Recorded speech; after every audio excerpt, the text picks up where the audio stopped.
പേളിമാണി ഉണ്ടാക്കിയ വൈറൽ മീൻകറി റെസിപ്പി ഞാനൊന്ന് ട്രൈ ചെയ്ത് നോക്കിട്ടോ. ഞാനിത് ഇന്നലെ അപ്ലോഡ് ചെയ്തിട്ടുണ്ടായിരുന്നു. അത് പേളിമാണീൻ്റെ സൗണ്ടിൽ തന്നെ കേട്ടോ ഞാൻ അത് അപ്ലോഡ് ചെയ്ത്. പക്ഷെ അതാരും കണ്ടില്ല. ഇനിയിപ്പോൾ എൻ്റെ സൗണ്ട് അല്ലാത്തതുകൊണ്ടാണോ വിചാരിച്ചിട്ട് ഞാൻ ഒന്നും കൂടി ഇത് അപ്ലോഡ് ചെയ്യണം കേട്ടോ.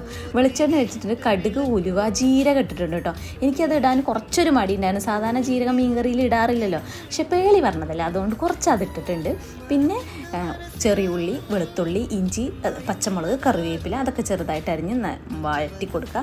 തക്കാളി, പച്ചമാങ്ങി നന്നായിട്ട് വഴറ്റട്ടോ. മഞ്ഞൾപ്പൊടി, മുളക് പൊടി, മല്ലിപ്പൊടി, ഉപ്പ് ചേർത്ത് നന്നായിട്ട് മിക്സ് ചെയ്യുക. എന്നിട്ട് നമ്മുടെ മീൻ കഷ്ണങ്ങൾ ഇട്ട് കൊടുക്കാം. അത് ഒരു 2-3-4 മിനിറ്റ് ഒന്ന് തിരിച്ചും മറിച്ചൊന്ന് കുത്തിയിളക്കാതെ ഒന്ന് മൊരിച്ചെടുക്കണം. അതിലോട്ട് നമ്മുടെ തേങ്ങാപ്പാൽ ഒഴിച്ചു കൊടുക്കുക. എന്നിട്ട് ഒരു 6-7-8 മിനിറ്റ് അടച്ച് വെച്ച് വേവിക്കാം കേട്ടോ. നമ്മുടെ മീൻകറി റെഡി ആയിട്ടുണ്ട്.